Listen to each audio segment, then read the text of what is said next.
In school, I spent many hours learning about the barrier concept when we're learning about passive evaluation. Like I said, this is part of human license training and why not every single person in the world is equipped for this unless you've been taught it.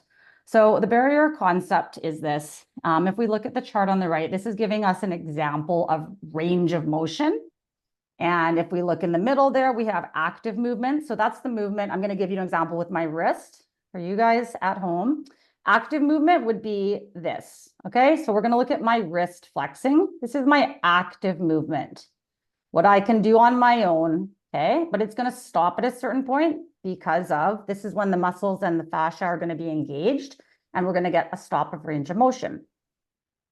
Now, one bar down there, if we look at passive movement, so I can actively get to here, but there's another barrier that I can go through, and that's my passive. So when I relax my wrist and actually push it down, we can see that I get a little bit more range. So that's my passive range of motion here, okay? In this range, there is a neutral point of ease, which is about here, and I'll explain why that's important in a moment. So we're looking at passive range. We see we get a little bit more, but I'm going to be stopped at a certain point by a barrier, and that's called the elastic barrier. And that barrier is now engaging my joints, okay? So this is sort of the end of my passive, and I'm now into my joint capsule and all the associated tendons and ligaments. If I was to continue through this, which I'm not gonna do, I'm gonna hit the final barrier, which is our anatomical barrier, and that's our dislocation zone. Like that's the limit that my bones can move complete. So in between those two barriers, the elastic, which is the end here, and my anatomical, which would be down here, we've got a little space called the paraphysiological space. And that's where, if you're trained and licensed, you learn to mobilize within. In my training, I'm allowed to mobilize up to grade 3, which means I can go through the elastic barrier, but not through the anatomical barrier. In chiropractics, they are trained to go through the anatomical barrier, which would be a grade 4+. So hopefully that helps to explain sort of the different barriers that we're going to encounter and how subtle they are. But there's 2 more barriers that we need to talk about. So if you want to drop in the first one, Deanna. So what happens if I was out hammering yesterday for hours and hours and hours, okay, and using all my flexors and extensors? I might find that I wake up today and, oh my God, everything's so tight.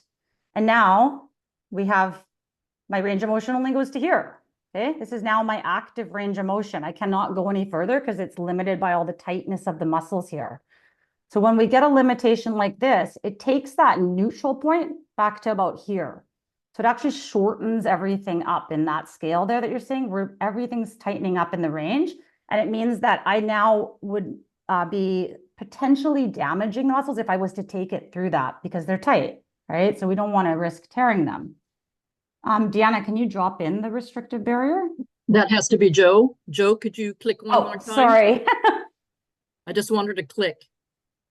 There it is. Yeah. So that's a restrictive barrier. And you can see that dropped in. It's going to actually tighten all those ranges up, right? And brings everything back a little bit. So it becomes a little bit dangerous if we're pushing through those barriers because we're risking injury.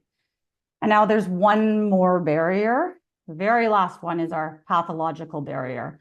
So these are speaking to pathological changes like bone spurs or arthritis. And when we get sort of those types of pathologies occurring within the joint, they're going to create a pathological barrier. Let's say mine is here. If I had a bone spur, where I would absolutely not want to be pushing through that because we could actually risk injury at that point. So pathological barriers are going to shorten that range up even more.